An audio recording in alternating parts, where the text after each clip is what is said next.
صبري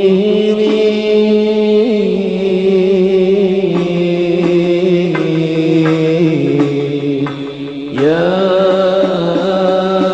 نور. Assalamualaikum warahmatullahi wabarakatuh. Bismillahirrahmanirrahim. Alhamdulillahirabbil alamin. Wassalatu wassalam ala sayyidina wa nabiyina Muhammad wa ala alihi washabbihi ajmain. Amma ba'du. Hadirin jamaah musta'lim yang berbahagia. Baina insyaallah asyuf fi kitabi Syekh Abdul Qadir Jalani Fathur Rabbani insyaallah. Wa nafa'ana bihi wa ulumihi fid dharain insyaallah. Mudah-mudahan Allah memberikan berkah kepada kita, manfaat daripada keilmuan Syekh Abdul Qadir Jalani.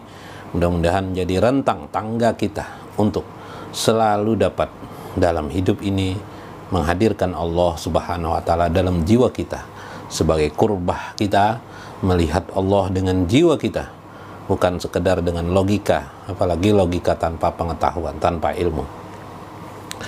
Saudara sekalian, sebuah falsafah dalam kenyataan kehidupan ini, kita banyak punya problematika hidup kita,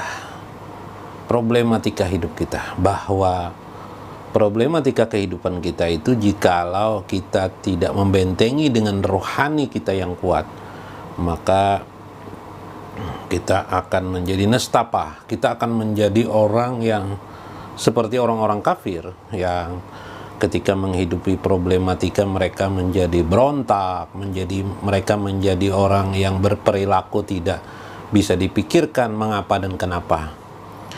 Contoh kemarin yang beberapa waktu yang lewat, mungkin sudah 6 bulan lamanya, ada terjadi tiba-tiba ada orang kafir membunuh kaum muslimin di masjid-masjid mereka. Dia menancapkan Facebook ya, kamera Facebook, entah bagaimana teknologinya ya, secara online, kemudian dengan senjata dia memberondong orang-orang kaum muslimin yang sedang ada di masjid. Ditembakinya, subhanallah. Ini kenapa demikian itu terjadi? Karena tadi mental yang sudah rusak, tidak bisa melihat kenyataan kehidupan. Dalam kasus yang ini karena tidak ada rohani, kekuatan rohani apapun dalam dirinya. Demikian juga pada kasus orang yang salah satunya adalah kesempitan rezeki, dekit dunia, kesempitan kehidupan, kesempitan ma'isyatan danka, kalau di dalam Al-Quran itu adalah kehidupan yang sempit. Bagaimana rezeki pengap-pengap, nikmat sedikit, akhirnya dia melakukan kezaliman dan kejahatan untuk mencari uang dengan cara jolim ya. Dengan cara jolim mungkin terserah macam-macam, menipu, mengambil, mengapa dan sebagainya. Maka cara-cara ini juga membuat sebuah kefrustasian dia, sampai orang-orang tertentu berkata mencari yang halal saja sulit, apalagi mencari yang haram saja sulit, apalagi mencari yang halal. Ini terbalik sekali dia memaham, padahal sebenarnya yang halal itu lebih mudah daripada yang haram. Yang haram itu resikonya besar, tinggi. Yang haram itu bahkan bisa menghilangkan nyawa gitu kan.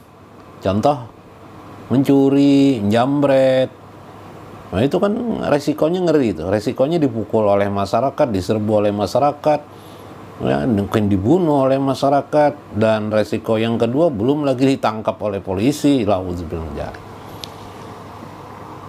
Ayo, pekerjaan yang haram yang mana yang mudah? Jual obat-obatan narkoba.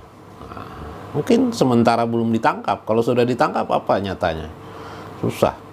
Hidup seumur hidup habis, membayarnya seumur hidup. Ini kengerian dalam hidup ini. Maka cara-cara seperti orang berkata bahwa yang haram saja sulit didapat, apalagi yang halal, karena memang sudah terhijab dia dengan Allah Subhanahu wa taala. Nah, terkadang kesempitan rezeki itu bukan kita terhijab kepada Allah. Kadang-kadang kesempitan rezeki itu justru bisa membawa kita untuk bersabar dalam hidup. Jadi Allah membuat jazbah kepada kita agar kita menjadi orang yang bisa bersama Allah terus-menerus. Sehingga ketika Sa'labah datang kepada Nabi, wahai Rasulullah, doakan aku supaya banyak rezeki. Rasulullah tidak mau. Kata Rasulullah, jangan Sa'labah. Ya Rasulullah, saya ini miskin sekali. Pakaian saja untuk mengerjakan sholat harus bergantian dengan istri karena pakaian yang suci. Masya Allah, saking begitu miskinnya. Kata, sampai 2 kali datang lagi Sa'labah, Rasulullah tidak mau. Sampai ketiga kali baru Rasulullah mendoakan. Dan ketika Rasulullah sudah mendoakan dan dia menjadi kaya, justru dia kufur kepada nikmat Allah. Itu kan kisah Sa'labah. Subhanallah. Jadi kadang-kadang kefakiran itu, kesempitan rezeki itu memang ada sesuatu cara Allah agar kita selalu dekat bersama Allah. Karena itu, maka yang diperlukanlah sabar. Sabarlah kita. Jangan syukur. Kalau syukur kemiskinan, ditambah-tambah nanti kemiskinannya. Jangan disyukuri kefakiran itu, maksudnya yang disyukuri itu bukan kefakirannya itu, tapi yang disyukuri itu kalau pengen juga syukur Allah memberikan jalan kepada kita bahwa ada anak tangga sehingga menjadikan kita menjadi orang yang bisa bersabar di sisi Allah Subhanahu wa taala. Itu harus ditempatkan juga masalah itu. Nah, tapi kadang-kadang rasional kita, bahkan kita mungkin sudah sekolah, S1 sudah lulus, tapi pekerjaan tidak juga ketemu. Ngelamar sana kemari tidak dikasih orang. Kalaupun ada dikasih orang, pekerjaannya tidak menyenangkan hati kita, atau sedikitnya nilai gaji tambah yang bisa kita dapatkan. Wah, ini sumpek sekali rasanya hidup ini, susah sekali hidup ini.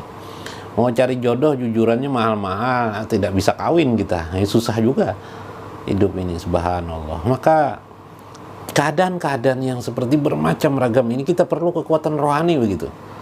Apalagi sekarang zaman COVID-19, kita perlu juga kekuatan rohani. Kalau tidak, kita oleh serbuan iklan yang sangat luar biasa membuat kita begitu takutnya, sehingga ketakutan itu menjadikan kita kalap, dan kalap itu menjadikan kita berbuat tanpa lagi dalam petunjuk Allah Subhanahu wa taala. Maka kita perlu menjadi orang yang berjiwa tenang dalam hidup ini, afiat, sehat, jiwa yang besar, ya, berjiwa besar. Nah, bagaimana cara berjiwa besar itu tentu tidak hanya sekedar rasional saja cara berpikir, tidak hanya cara pandang dan pengetahuan saja yang lengkap, tidak juga. Banyak orang berpengetahuan tinggi tapi dia tidak tenang hidupnya. Karena dia tergoyah oleh laibun walahun, kehidupan senda gurau ini, godaan-godaannya bermacam ragam ini, susah juga hidup kita. Nah, karena itu ada sebuah doa di sini yang bisa kita baca dan sangat mudah dibaca. Ringkas, hanya 3 kata saja. 3 kata, bahkan kalau dalam bahasa Arab sebenarnya 1 kalimat saja ini, tidak 1 kata. Saat 3 kalimat, 1 kalimat saja ya. Nah, begini doanya yang diajarkan oleh Syekh Abdul Qadir Jailani, merupakan doa pribadi beliau yang terungkap ketika beliau mengisahkan tentang keadaan hiruk-pikuk dunia ini yang bermacam ragam, sehingga beliau berhajat kepada kekuatan Nabi. Ahtazu ila quwwatin nabiyyin wal mursalin. Aku berhajat untuk selalu mendapatkan kekuatan para nabi-nabi dan mursalin. Artinya bagaimana jiwa para nabi itu ada dalam diriku. Nah, ini hebat kan? Jiwa para nabi itu ada dalam diriku. Bagaimana Allah memberikan jiwa para nabi itu ada pada diriku. Wa ahtazu ila quwwatir rabbaniyah, dan aku menginginkan kekuatan rabbaniyah, kekuatan rohani yang sangat kuat pada diriku secara luar biasa. Dan ini dikabulkan Allah. Doa Syekh Abdul Qadir Jailani ini doa orang dikabulkan Allah, doanya ringkas sekali, sehingga beliau menjadi orang berjiwa besar, berjiwa yang sangat luar biasa bagaimana menghadapi lingkungan dengan tetap tafakuh, tetap istiqomah di dalam beragama, istiqomah dalam menjalankan pengetahuan ma'rifatullah kepada Allah Subhanahu. Dan beliau tidak mengasingkan dari manusia, beliau tetap bergaul dengan manusia, mengajarkan kebaikan kepada manusia. Nah, doanya sebagai berikut. Mudah-mudahan nanti dicatatkan oleh Anda, kalau Anda membuat di YouTube, dicatat ini doanya. Allahumma lutfan wa aunan wa ridho. Amin. Allahumma lutfan, ya Allah, beri aku kelembutan, lutfan, wa aunan, dan pertolongan selalu, wa ridho, dan ridho daripada Engkau. Amin ya rabbal alamin. Ringkas sekali kan? Allahumma lutfan, langsung ini ya. Allahumma lutfan. Lutfan itu kelembutan. Lutfan. Wa aunan, pertolongan Allah. kalau sudah ditolong Allah, kalau kelembutan itu untuk apa? Kelembutan itu kita menghadapi masalah. Kita kadang-kadang kalau ada masalah, kita tidak bisa lagi menyelesaikan masalah orang lain di sekeliling kita. Nah, bagaimana pada situasi panik, hati kita tenang, kita bisa menyelesaikan masalah kelembutan. Bahkan kita bisa menyelesaikan masalah tanpa harus melewati kekerasan. Lutfan, Allahumma lutfan wa aunan wa ridon. Dan pertolongan Allah warido, dan ridho daripada Allah Subhanahu wa ta'ala. Maka ada yang terkenal bahwa para aulia Allah itu selalu menyelesaikan melewati batin, ya, kekuatan batin mereka. Jadi bahkan dalam hal mendapatkan rezeki, mereka banyak menggunakan kekuatan batin, doa. Ya, para aulia itu bisa dengan doa saja dia dapat rezeki. Kalau kita kebanyakan tidak bisa kan, kebanyakan. Nah, lalu ada orang berkata, wow, gimana kamu, coba kamu berdoa kepada Allah, bisa enggak rezeki itu turun dari langit? Ini kan rasio yang berkata seperti itu. Bukan begitu. Lalu yang benar, bagaimana yang benar? Ya kalau Anda sanggup, ada ilmunya, ada kekuatan batin untuk itu, dan sudah sering Anda lakukan itu, tidak apa-apa. Ikhtiar yang kehidupan manusiawi ini bisa aja Anda tinggalkan, asal ada ilmunya, asal ada Anda memang pernah dan biasa itu melakukan itu. Dan para aulia Allah seperti itu dengan kekuatan itu, menggunakan batinan, bahkan memperbaiki orang yang buruk dia dengan doa. Kalau kita bahasa di sini, kalau di Banjarmasin biasanya, kalau di kampung-kampung mungkin di Indonesia, ada tuan guru ngasih air putih. Wahai guru, wahai kiai, wahai ajengan mungkin, atau wahai siapa ya, mungkin orang yang dituakan, anak saya nakal, gimana caranya supaya dia menjadi orang yang baik, ya, orang yang soleh, orang berbakti kepada ibu bapak. Dikasih air oleh kiai. Ini air, dibacakan beliau dan air, sembuh dia. Coba Anda kalau ke dokter, bisa Anda menyembuhkan anak Anda dari penyakit asusila, penyakit tidak bagus. Nah, dengan air putih bisa sembuh. Nah, itu berarti menyembuhkan sesuatu dengan kelembutan, menyelesaikan masalah dengan kelembutan. Allahumma lutfan, ya Allah, beri aku kekuatan lutfan. Wa aunan, berikan aku selalu pertolonganmu. Subhanallah.